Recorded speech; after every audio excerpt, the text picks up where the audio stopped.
ester cutubka koowaad wakhtigii ahashweroskaasu wuxuu ahaa kii xukumi jiray hindiya iyo etoobiya intaa ka dhexle oo u talin jiray 127 gobol markii boqor ahashweros oo ku fadhiistay cashrigii boqortooyadiisa oo ku yiil shushan oo ahayd hooygii boqorka sannadiisii 3aad oo boqornimadiisa ayuu martiqaad u sameeyey amiiradiisii iyo addoommadiisii oo dhan taas oo ay hortiisa joogeen xooggii faris iyo maaday iyo dadkii gobta ahaa iyo amiiradii gobollada oo wuxuu soo bannaan dhigay maalkii boqortooyadiisa maanta badnayd iyo sharaftii haybaddiisa sarraysa intii maalmo badana oo gaadha 180 maalmood oo markii ay maalmahaasi dhammaadeen ayuu boqorku diyaafad u sameeyey dadkii shushan oo hoygii boqorka ahayd joogay oo dhan yar iyo weynba intii 7 maalmooda oo diyaafaddiina waxaa lagu dhigay barxaddii beerta ku dhex tiil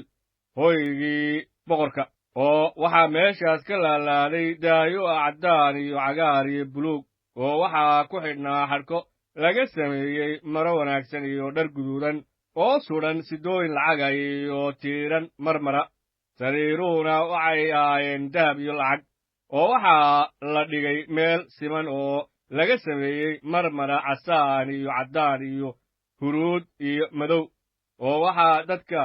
caabniin lagu siiyey weelal dahab ah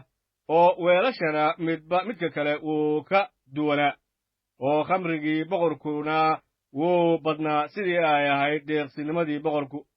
oo caabniinkuna wuxuu waafaqsanaa qaynuunka dirqina ma jirin waayo boqorku wuxuu madaxdii gurigiisa oo dhan ku amray inay nin kasta u yeelaan sidii doonayo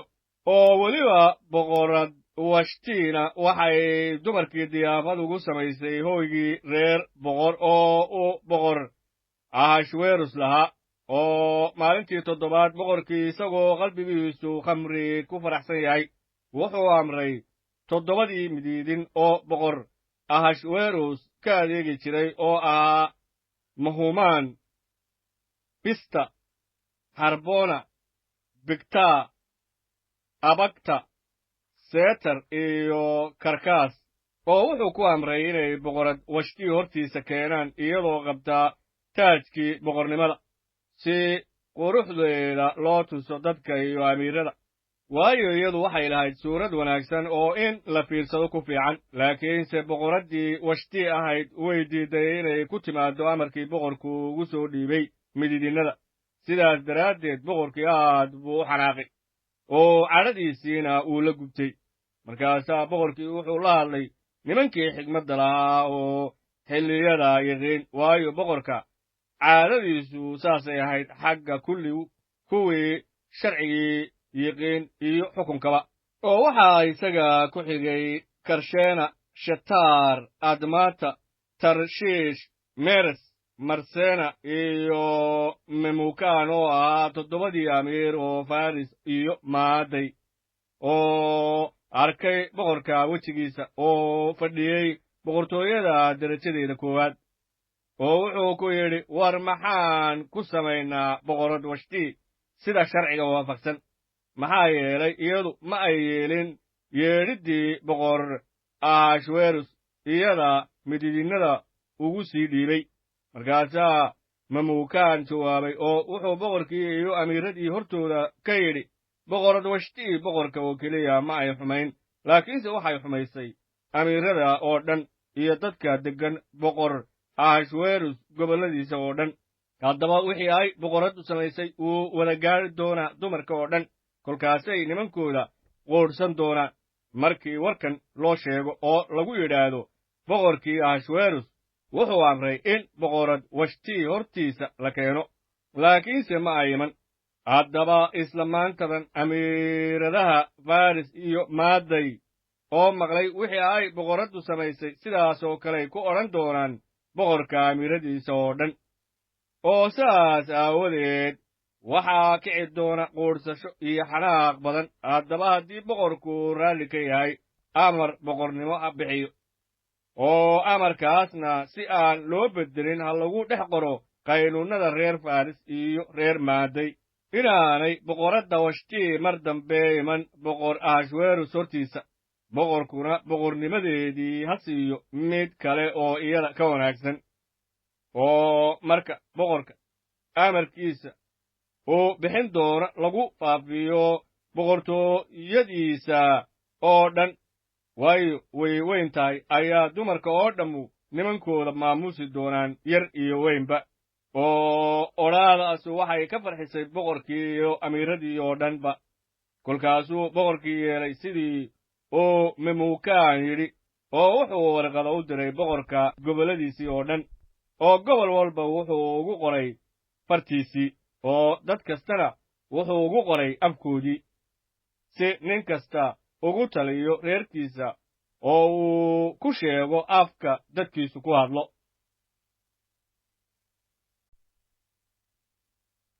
ester cutubka labaad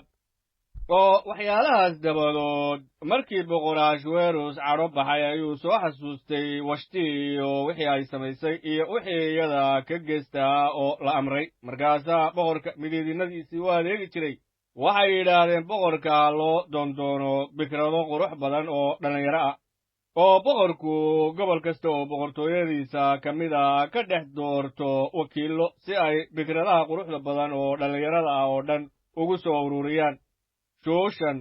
oo ah oyga boqorka oo iyaga ha keeneen guriga naagaha oo gacanta ha u geliyeen heegay oo ah midiidinka boqorka naagaha u dhowra oo iyaga ha la siiyo alaabtoodii ay isku daahirin lahaayeen oo gabadhii boqorka la wanaagsanaata meeshii washtii boqorad ha ka noqoto oo waxaasina boqorka way kaga farxiyeen kolkaasuu saas yeelay oo shuushan oo hoygii boqorka ahaa waxaa jiray nin yuhuuda oo magaciisa la odhan jiray mordekay ina ya'iir ina shim'i ina kiish oo wuxuu ahaa reer benyamin oo isaga waxaa mar hore laga soo kaxaystay yeruusaalem wuxuuna la socday maxaabiistii lala soo kaxaystay yokonyaa oo ahaa boqorkii reer yuhuuda oo uu soo kaxaystay nebukadneser oo ahaa boqorkii baabiloon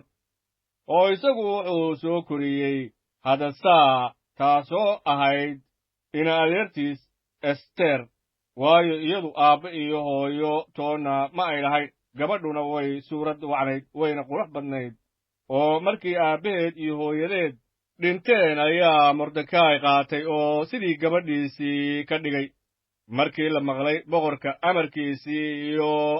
naadadiisii kolkii hablo badan lagu soo ururiyey shuushan oo ahayd hoygii boqorka oo gacanta loo geliyey heegay ayaa ester la geeyey gurigii boqorka oo waxaa gacanta loo geliyey heegay oo ahaa kii naagaha dhowri jiray oo gabadhii way la wanaagsanaatay isagii wuuna u roonaaday oo markiiba wuxuu iyadii siiyey alaabteedii isdaahirinta iyo intii ay qaybta u lahayd iyo 7 gabdhood oo ay waajib u lahayd in laga siiyo guriga boqorka markaasuu iyadii iyo gabdhaheediiba geeyey meeshii ugu wanaagsanayd guriga naagaha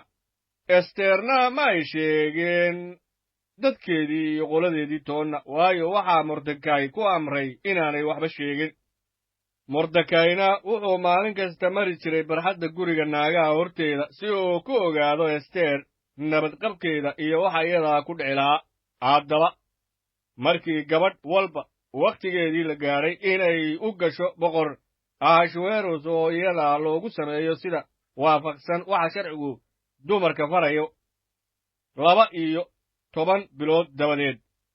waayo saasaa isdaahirintoodu ku dhammaan jirtay inay intii 6 bilooda ismariyaan saliidda malmalka intii 6 bilood ahna ismariyaan uunsi udgoon iyo waxyaalaha dumarka lagu daahiriyo ayaa sidaas gabadhii boqorkii ugu timid oo wax alla wixii ay doonaysay inay guriga naagaha ka qaadato oo ay la tagto guriga boqorka dhammaantood waa la siiyey iyada oo iyadu fiidkii bay tagtay oo subaxdii ayay ku soo noqotay gurigii labaad oo naagaha oo gacanta shacashgas oo ahaa boqorka midiidinkiisu u dhowri jiray naagaha addoommadaha ah iyana mar dambe boqorkii uma ay soo gelin in boqorku ku farxo iyo in magaceeda loogu yeedho mooyaane. haddaba ester oo ahayd ina abixayil, kaasoo adeer u ahaa mordekay, oo iyada qaatay oo ka dhigtay sidii gabadhiisii oo kale, markii wakhtigeedii ay boqorka u geli lahayd la gaadhay, iyadu waxba ma ay dalban wixii heegay oo ahaa boqorka midiidinkiisii naagaha u dhowri jiray uu u doortay mooyaane. oo intii ester aragtay oo dhammi way u bogeen. haddaba boqorka sannaddiisii 7 ee boqornimadiisa, bisheedii 10 oo ahayd bisha tebet, ayaa ester loogu geeyey boqor ahashwerush gurigiisii boqornimada. haddaba boqorkii ester buu ka jeclaaday naagihii kale oo dhan, oo iyana waxay isagii ka heshay raxmad iyo roonaan ka sii badan intii ay bikradaha kale heleen oo dhan. oo sidaas daraaddeed ayuu madaxa u saaray taajkii boqornimada, oo meeshii washtii ayuu iyada boqorad uga dhigay. markaasaa boqorkii martiqaad weyn u sameeyey amiiradiisii iyo addoommadiisii oo dhan. taasuna waxay ahayd martiqaad ester loo sameeyey, oo gobolladiina boqorku wuu na siiyey, oo hadiyaduna wuxuu u bixiyey sidii deeqsinimadiisii ahayd. oo markii bikradihii mar labaad la soo ururiyey, ayaa mordekay soo fadhiistay boqorka yidhiddiisii, oo esterna weli ma ay sheegin qoladeedii iyo dadkeedii toonna, sidii mordekay ku amray. waayo ester amarkii mordekay bay u adeeci jirtay sidii markii uu korinayey oo kale. oo waagaas mar uu mordekay boqorka iriddiisa fadhiistay, ayaa waxaa aad u cadhooday 2 nin oo boqorka midiidinno u ahaa. waxayna ahaayeen bigtaan iyo teresh, oo ka mid ahaa kuwa iridda dhowra, oo waxay doonayeen inay boqor ahashwerus dilaan. oo xaalkaas waxaa ogaaday mordekay. kolkaasuu u sheegay boqorad ester. esterna waxay u sheegtay boqorkii iyadoo ku hadlaysa mordekay magaciisa. oo markii xaalkaas la baadhay, ayaa waxaa la ogaaday inay saas tahay, oo labadiiba geed baa laga soo deldelay. oo taasna waxaa lagu qoray buuggii taariikhda boqorka hortiisa.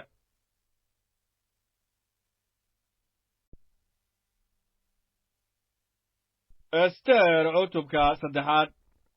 oo waxyaalahaas dabadeed boqor ahashwerus wuxuu dalciyey oo kursigii ka sarraysiiyey amiiradii isaga la joogay oo dhan haamaan inaa hemadaata oo ahaa reer agag, oo isaga uu hore marayey. oo waxaa haamaan u foorarsaday oo u sujuuday boqorka addoommadiisii iridda joogay oo dhan, waayo boqorka ayaa in saas loo yeelo amray. laakiinse mordekay uma uu foorarsan, umana sujuudin. markaasaa addoommadii boqorka oo joogay boqorka iriddiisa waxay mordekay ku yidhaahdeen, war maxaad u jebinaysaa boqorka amarkiisa? haddaba waxaa dhacday markay maalin kasta saas ku la'aayeen, laakiinse isagu uusan dheg u dhigin inay warkaas haamaan u sheegeen inay arkaan, bal wuxuu xaalka mordekay noqdo, waayo wuxuu iyagii u sheegay inuu yuhuud yahay. haamaanna markuu arkay inaan mordekay u fororsan oo aanu u sujuudin, ayuu haamaan aad u cadhooday. laakiinse wuu quudhsaday inuu mordekay oo qudha gacanta saaro, waayo waxaa isaga loo sheegay mordekay qabiilkiisa. oo sidaas daraaddeed haamaan wuxuu doonayey inuu wada baabi'iyo yuhuudda boqortooyada ahashwerus deggan oo dhan, kuwaasoo ahaa mordekay qabiilkiisii. oo sannaddii 12 oo boqor ahashwerus bisheedii 1, taasoo bisha niisaan, ayay haamaan hortiisa ku rideen saami magaciisa la yidhaahdo fuur. oo taasuna waxay socotay maalin ka maalin iyo bil ka bil, ilaa bishii 12 oo ah bisha adaar. markaasaa haamaan wuxuu boqor ahashwerus ku yidhi, waxaa jira dad ku wada dhex fidhiidhsan dadyowgan deggan gobollada boqortooyadaada oo dhan. qaynuunadooduna way ka wada duwan yihiin kuwa dadyowga kale oo dhan. iyaguna qaynuunnada boqorka ma dhowraan. sidaas daraaddeed boqorow, inaad iska daysid faa'iido kuuguma jirto. haddaba boqorow taas daraaddeed haddaad raalli ka tahay ha la qoro in iyaga la baabi'iyo oo anna waxaan bixin doonaa 10,000 oo talanti oo lacaga oo waxaan gacanta u gelin doonaa kuwa boqorka shughulkiisa u taliya inay iyagu maalkaas geliyaan khasnadaha boqorka markaasaa boqorkii wuxuu gacantiisa ka siibay kaatunkiisii oo wuxuu siiyey haamaan ina hemadaata oo ahaa reer agag oo weliba ahaa cadowgii yuhuudda kolkaasaa boqorkii wuxuu haamaan ku yidhi lacagtaa adiga lagu siiyey oo weliba dadkanna waxaad ku samaysaa wax alla wixii kula wanaagsan oo bishii 1 maalinteedii 13 ayaa loo wada yeedhay boqorka karraaniyadiisii oo dhan oo waxaa la qoray kullii wixii haamaan ku amray boqorka saraakiishiisii iyo taliyayaashiisii gobollada oo dhan xukumayey iyo amiiradii u talinayey dad kasta oo gobol kasta waxaa loogu qoray afkiisii oo waxaa lagu qoray boqorka ahashweros magaciisa waxaana lagu shaabadeeyey boqorka kaatunkiisii oo warqadana waxaa loo dhiibay warqaadayaal oo waxaa loo diray boqorka gobolladiisii oo dhan in yuhuudda oo dhan la wada baabi'iyo oo la wada laayo oo la halaago dhammaantood yar iyo weynba iyo dhallaanka iyo dumarkaba bisha adaar oo ah bisha 12 maalinteeda 13 iyo in maalkooda booli ahaan loo dhaco oo waxaa dadyowga oo dhan lagu dhex faafiyey warqaddii la qoray niqilkeedii oo leh amar ha la wada siiyo gobollada oo dhan inay diyaar u noqdaan maalintaas oo warqaadayaashiina haddiiba degdeg bay ugu ambabaxeen boqorka amarkiisii oo shuushan oo ahayd hoygii boqorkana amarka waa lagu bixiyey haddaba boqorkii iyo haamaan waxay u fadhiisteen inay wax cabbaan laakiinse magaaladii shuushan oo dhammu way ka wareertay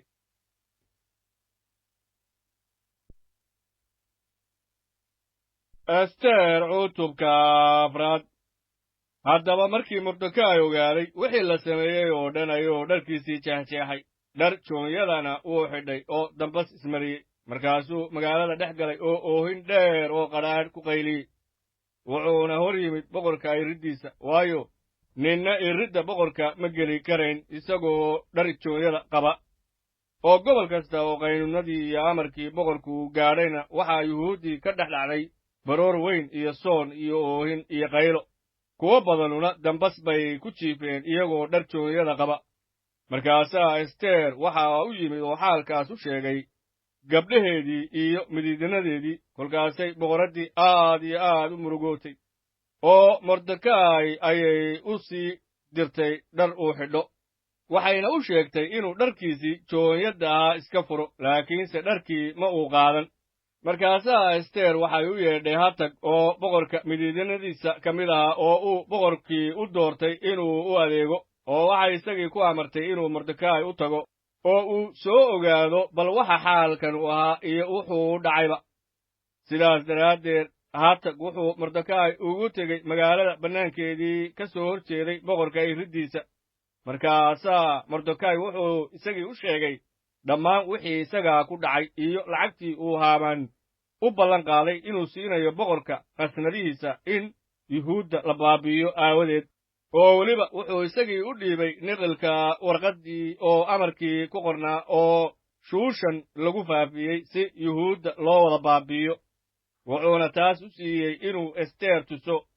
oo uu iyada u warramo oo wuxuu iyada ku amray inay boqorka u gasho oo ay barido oo ay isaga hortiisa wax ka weyddiisato dadkeeda aawadiis kolkaasaa hatag yimid oo wuxuu ester u sheegay erayadii mordekay dabadeedna ester baa la hadashay hatag oo waxay farriin ugu sii dhiibtay mordekay oo ku tidhi boqorka addoommadiisa oo dhan iyo dadka boqorka gobolladiisa deggan oo dhammu way wada og yihiin in ku alla kii isagoo aan loo yeedhin boqorka ugu soo gala barxadda dhexe ama nin ha ahaado ama naag ha haatee qaynuun baa loo hayaa waana in isaga la dilo haddaan boqorku usha dahabkaa fidin si uu u noolaado aawadeed laakiinse aniga la iima yeedhin inaan boqorka u soo galo intii 30 maalmooda kolkaasaa mordekay loo soo sheegay ester erayadeedii markaasuu mordekay iyagii jawaab ugu sii dhiibay ester oo wuxuu ku yidhi ha moodin inaad adiga qudhaadu guriga boqorka ku baxsan doontid iyadoo aanay yuhuuddu ka baxsan waayo haddaad wakhtigan iska aamustid waxaa yuhuudda meel kale uga kici doona furasho iyo samatabax laakiinse adiga iyo reerka aabbahaba waad halligmi doontaan bal yaase garanaya inaad wakhtigan oo kale daraaddiis boqortooyada u soo gashay markaasaa ester waxay iyaga oo sheegtay inay mordekay jawaab u celiyaan oo waxay ku tidhi tag oo soo wada ururi yuhuudda shuushan joogto oo dhan oo ii sooma oo intii 3 maalmooda habeen iyo maalintoonna waxba ha cunina waxna ha cabbina oo aniga iyo gabdhahayguna sidaas oo kalaan u soomaynaa oo kolkaasaan boqorka u gelayaa taasoo aan sharciga waafaqsanayn oo haddii aan halligmana waan halligmayaa markaasuu mordekay iska tegey oo sameeyey wax alla wixii ester ku amartay oo dhan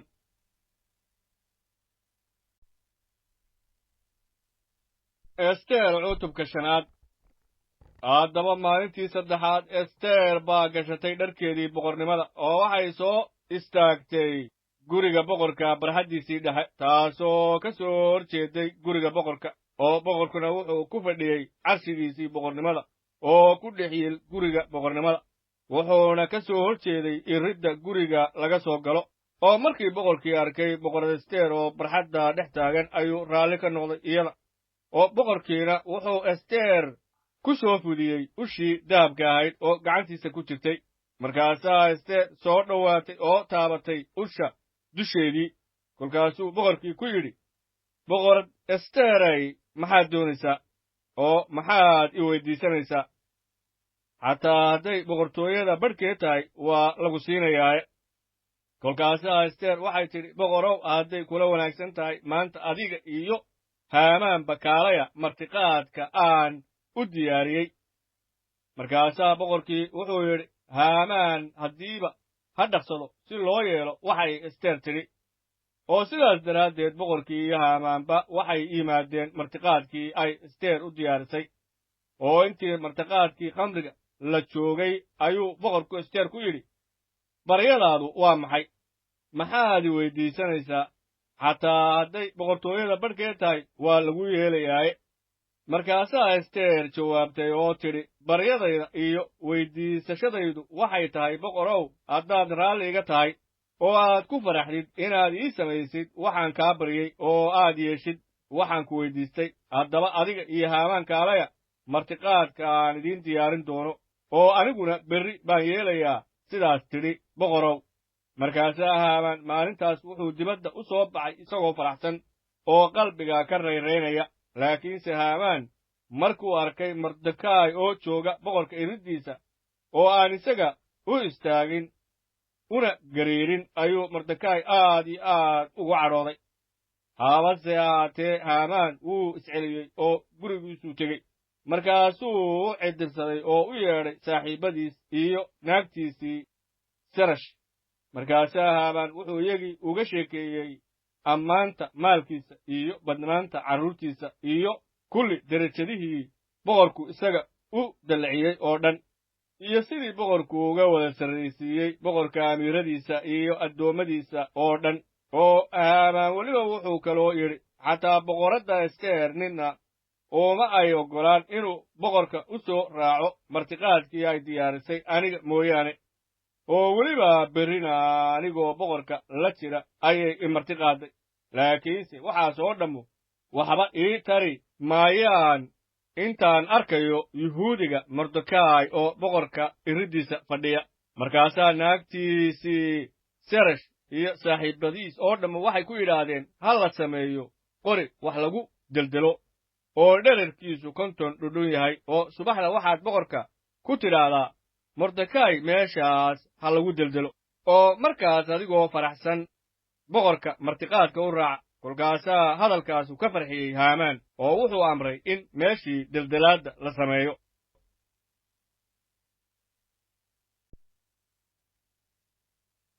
ester cutubka 6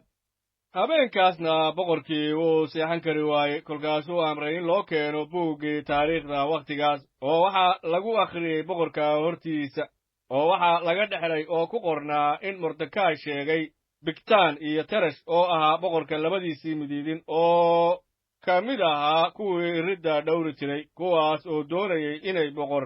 ahashweros dilaan markaasaa boqorkii wuxuu yidhi taas aawadeed maxaa maamuus iyo derajo ah oo mordekay loo sameeyey kolkaasaa addoommadiisii boqorka u adeegi jiray waxay isagii ku yidhaahdeen waxba looma samayn markaasaa boqorkii wuxuu yidhi yaa barxadda jooga haddaba haamaan ayaa yimid guriga boqorka barxaddiisa dibadda inuu boqorka kala hadlo in mordekay lagu deldelo qorigii deldelaadda oo uu isagu u diyaariyey markaasaa boqorka addoommadiisii waxay isaga ku yidhaahdeen bal eeg haamaan baa taagan barxadda kolkaasaa boqorkii yidhi ha soo galo markaasuu haamaan soo galay oo boqorkii wuxuu ku yidhi ninkii boqorku ku farxo inuu maamuuso maxaa loo yeelaa haddaba haamaan wuxuu qalbigiisa iska yidhi bal yaa boqorku ku farxi lahaa inuu maamuuso in ka badan intuu imaamuuso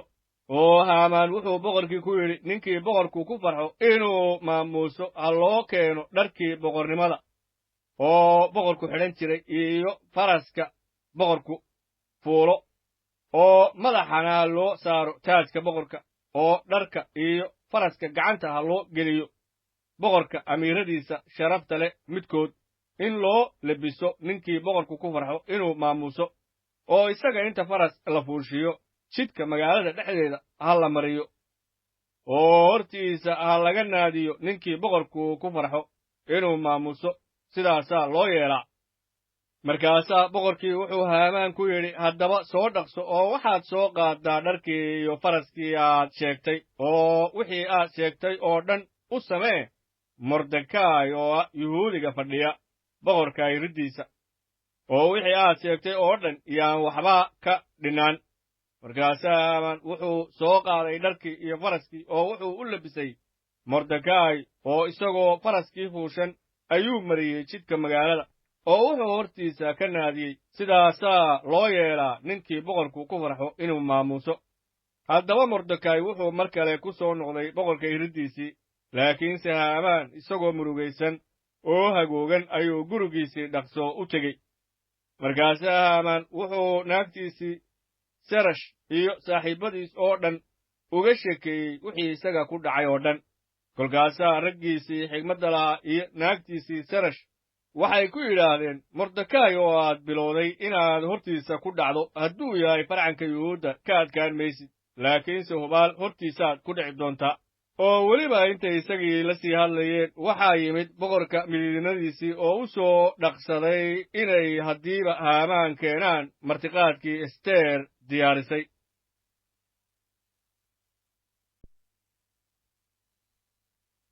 ester cutubka 7 haddaba boqorkii iyo haamaan waxay u yimaadeen inay boqorad ester martiqaadkeedii ka qayb galaan oo haddana maalintii labaad intii la fadhiyey martiqaadkii khamriga ayaa boqorkii ester ku yidhi boqorad esterey baryadaadu waa maxay waa lagu siinayaae maxaad i weyddiisanaysaa xataa hadday boqortooyada badhkeed tahay waa lagu yeelayaaye markaasaa boqorad ester jawaabtay oo waxay tidhi boqorow haddaad raalli iga tahay oo aad ku farxadid baryadayda aawadeed naftayda ha la ii bixiyo oo weyddiisashadayda aawadeedna dadkaygu ha ii badbaado waayo aniga iyo dadkaygiiba waxaa loo iibiyey in nala baabi'iyo oo nala laayo oo aan halaaganno laakiinse haddii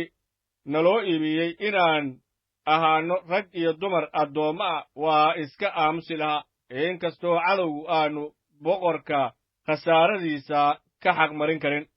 markaasaa boqor ahashweros wuxuu boqorad ester ku yidhi yuu yahay xaggee buuse jooga kan ku dhaca inuu qalbigiisa sidaas kaga fekiray inuu waxaas yeelo markaasaa ester waxay tidhi cadow iyo col waxaa ah haamaankan shar kale markaasaa haamaan boqorkii iyo boqoraddii hortooda ku cabsaday kolkaasaa boqorkii isagoo cadhaysan ka kacay martiqaadkii khamriga oo wuxuu u baxay xagga beerta hoyga boqorka oo haamaan ayaa u istaagay inuu boqorad ester naftiisa u baryo waayo wuxuu arkay in boqorku bilaayo la damacsan yahay markaasaa boqorkii beertii ka soo noqday oo galay meeshii martiqaadka khamriga lagu dhigay. haamaanna wuxuu ku sii dhacayay sariirtay ester fuushanayd. markaasaa boqorkii wuxuu yidhi, xataa ma boqoradduu hortayda ku xoogaya iyadoo guriga joogta? oo isla markii ereygaasu boqorka afkiisii ka soo baxay ayaa haamaan wejigiisii la delay. kolkaasaa harboona oo ahaa boqorka midiidinadiisa midkood oo boqorka hortiisa joogay ayaa yidhi, weliba bal eeg waxaa haamaan gurigiisa ag qotoma qoriga deldelaadda oo dherarkiisu yahay 50 dhundhun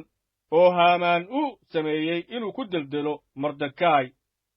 oo boqorka wax wanaagsan kaga hadlay. markaasaa boqorkii yidhi, halkaas ku deldela. sidaas daraaddeed haamaan waxaa lagu deldelay meeshii deldelaadda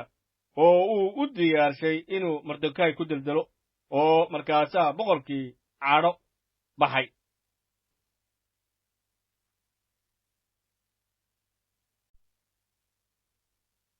ester cutubka 8. oo isla maalintaas ayaa boqor ahashweros wuxuu gurigii haamaan oo ahaa cadowgii yuhuudda siiyey boqorad ester. mordekayna wuxuu yimid boqorka hortiisii, waayo ester ayaa boqorka u sheegtay wuxuu iyada u ahaa. markaasaa boqorkii wuxuu iska soo bixiyey kaatunkiisii uu haamaan ka soo qaatay oo wuxuu siiyey mordekay. esterna gurigii haamaan ayay mordekay madax uga dhigtay. oo ester boqorka hortiisii ayay haddana ka hadashay, oo intay cagihiisa ku dhacday ayay iyadoo ooyeysa ka bariday inuu baabi'iyo balaayadii haamaan kii reer agag iyo xeeladiisii uu yuhuudda ku sameeyey.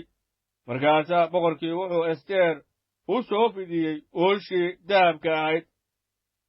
oo taas daraaddeed ester way kacday oo waxay istaagtay boqorka hortiisii. oo kolkaasay tidhi, boqorow, haddaad ku faraxsan tahay oo aad raalli iga tahay, oo haddii xaalkaasu kula wanaagsan yahay oo aad ii bogtay, ha la qoro warqado lagu beddelo warqadihii uu xeeladda ku qoray haamaan ina hemadaata oo ahaa reer agag, kuwaasoo uu u qoray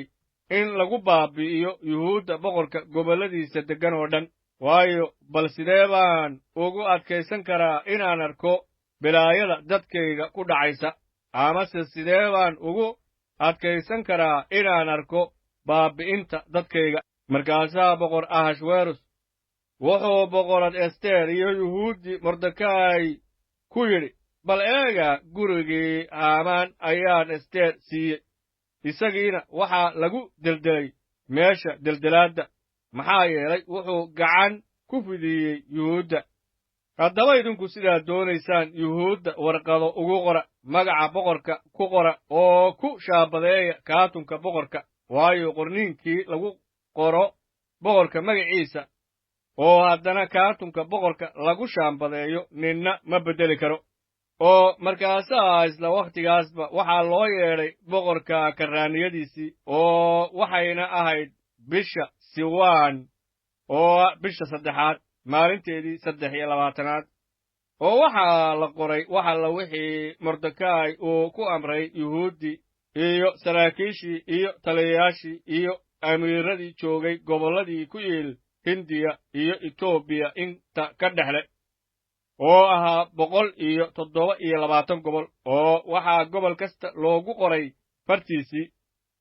dad kastana waxaa loogu qoray afkoodii,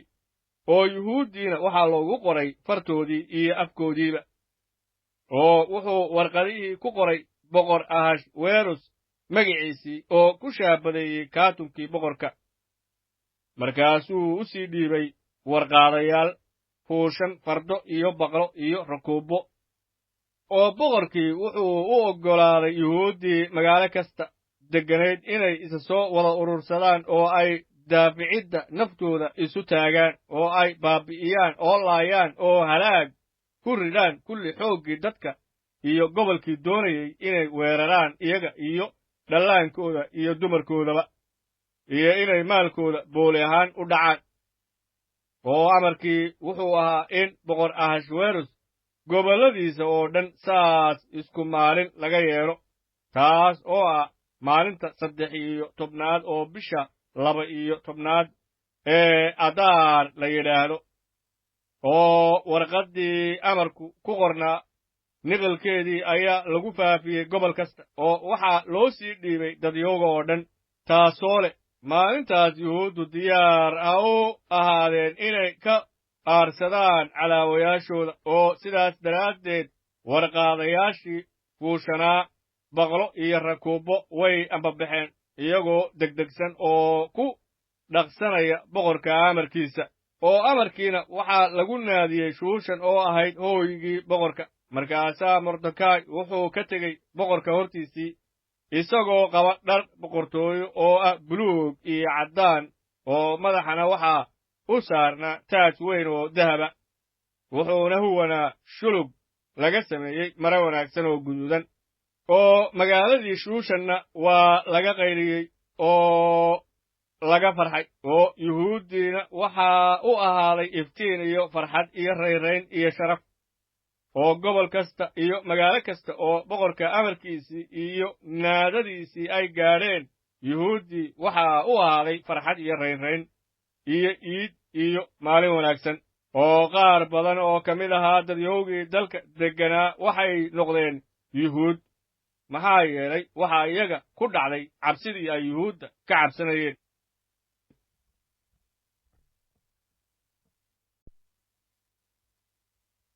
ester cutubka 9. haddaba bishii 12 oo ahayd bisha Adaar maalinteedii 13 markii boqorka amarkiisii iyo naadadiisii ay soo dhowaadeen in la oofiyo maalintaas oo ahayd maalintii yuhuudda cadaawayaashoodii ay rajaynayeen inay yuhuudda u taliyaan, laakiin loo beddelay oo ay noqotay maalintii ay yuhuuddii u taliyeen kuwii iyaga nibca, ayaa yuhuuddii iska soo wada urursadeen magaalooyinkii ku yiil gobolladii boqor Ahashweros oo dhan inay gacan u qaadaan kuwii doonayey inay iyaga waxyeelaan. oo mana jirin nin iyaga hor istaagi karay, maxaa yeelay cabsidoodii baa ku dhacday dadyowgii oo dhan. oo waxaa yuhuuddii caawiyey amiiradii gobollada oo dhan iyo saraakiishii iyo taliyayaashii iyo kuwii boqorka hawshiisii qaban jiray oo dhan, maxaa yeelay iyagu waxay ka cabsanayeen Mordekaay, waayo Mordekaay wuxuu ku weynaa gurigii boqorka. oo warkiisuna wuxuu wada gaadhay gobollada oo dhan, maxaa yeelay ninkii Mordekaay ahaa aad iyo aad buu u sii weynaaday. oo yuhuuddiina cadaawayaashoodii oo dhan waxay la dhaceen seef wayna laayeen oo baabi'iyeen, oo waxay iyagii ku sameeyeen wixii ay doonayeen inay kuwa iyaga necab ku sameeyaan. oo Shuushan oo ahayd hooygii boqorka ayay yuhuuddu 500 oo nin ku laayeen oo ku baabi'iyeen.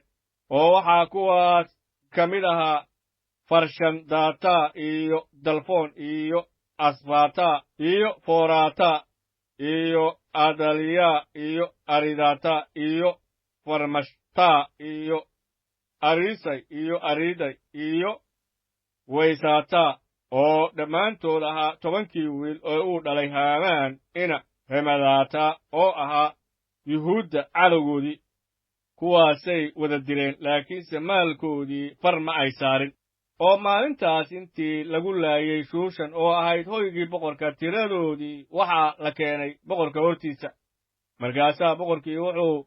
boqorad Ester ku yidhi, yuhuuddii waxay Shuushan oo ah hooygayga ku laayeen oo ku baabi'iyeen 500 oo nin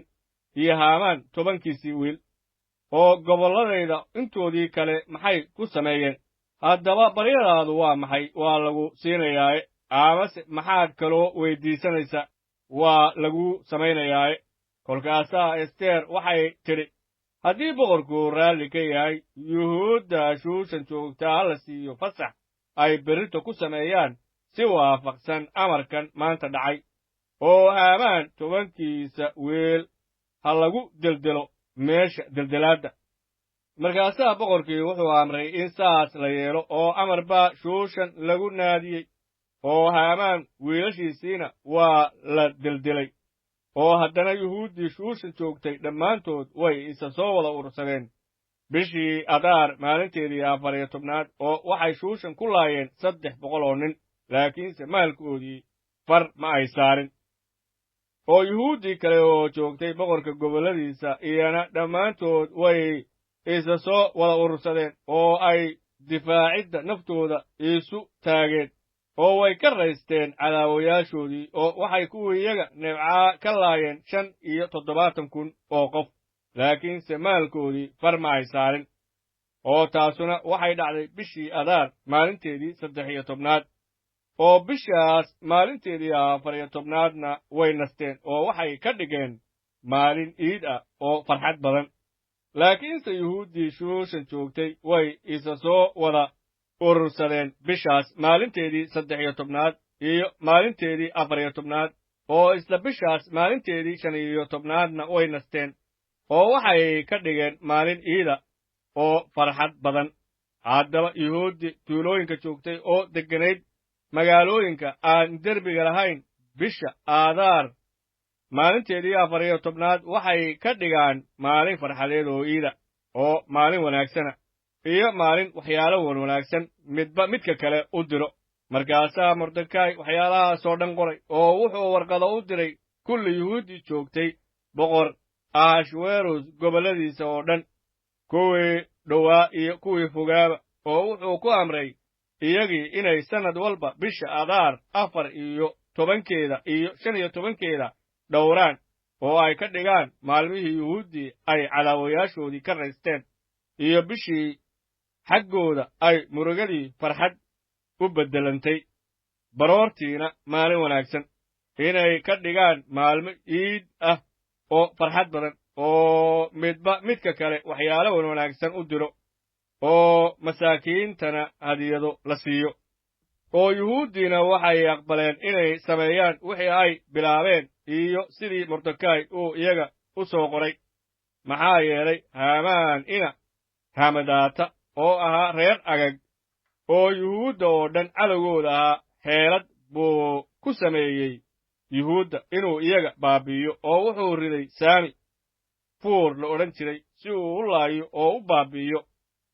laakiinse markuu xaalkaasu boqorka hortiisa yimid wuxuu amray oo warqado ku qoray in xeeladdiisii uu yuhuudda ku sameeyey ay madaxiisa ku soo noqoto iyo in isaga iyo wiilashiisaba lagu deldelo meesha deldelaadda haddaba sidaas daraaddeed maalmahaas waxay u bixiyeen Fuuriim oo waxay ugu yeedheen saamigii magaciisii Fuur la odhan jiray saas aawadeed warqaddan erayadeedii oo dhan iyo wixii xaalkan ku saabsanaa oo ay arkeen iyo wixii iyaga u yimid yuhuuddu waxay amreen oo dul saareen iyaga iyo farcankooda iyo in alla intii iyaga ku darmatay inaanay ka baaqan inay labadaas maalmood u dhowraan sannad kasta sida waafaqsan waxa laga qoray iyo in qarni kastaa iyo qolo kastaa iyo dal kastaa iyo magaalo kastaaba ay maalmahaas xusuustaan oo dhowraan iyo in maalmahaas Fuuriim la yidhaahdo aanay yuhuuddu ka baaqan oo aanay xusuustooduna xataa farcankooda dambe ka baabi'in markaasaa boqorad Ester oo ahayd ina Abixayl iyo yuhuudigii Mordekay waxay amar buuxa ku qoreen si ay u adkeeyaan warqaddan labaad oo ku saabsan Fuuriim oo waxaa warqado loo diray kulli yuhuuddii joogtay 127 gobol oo boqortooyadii Ahashweros oo waxaa loogu dhawaaqay hadal nabaaddiino iyo runa si loo adkeeyo maalmahaas Fuuriim la yidhaahdo wakhtigooda sidii ay u amreen yuhuudigii Mordekay iyo boqorad Ester iyo sidii ay iyagu nafsadooda iyo farcankooda ugu amreen xaalkii soonka iyo qayladoodii oo Ester amarkeediina wuxuu sii adkeeyey xaalkan ku saabsan Fuuriim oo buug baa lagu qoray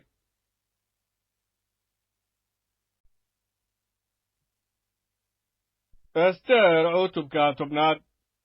markaasaa boqor Ahashweros wuxuu baad saaray dhulkii iyo jasiiradihii baddaba oo falimihii uu xooggiisii iyo itaalkiisii ku sameeyey oo dhan iyo warkii Mordekay weynaantiisii uu boqorku isaga u sare mariyey sow kuma wada qornayn buuggii taariikhda oo boqorradii maadaay iyo faris haddaba yuhuudigii mordekay ahaa wuxuu ahaa ninkii ku xigay boqor ahashweros oo xagga yuhuuddana wuxuu ahaa nin weyn oo walaalihiisa badanuna way aqbaleen oo wuxuuna ahaa nin doondoona wanaagga dadkiisa oo nabaaddiino kula hadla farcankiisa oo dhan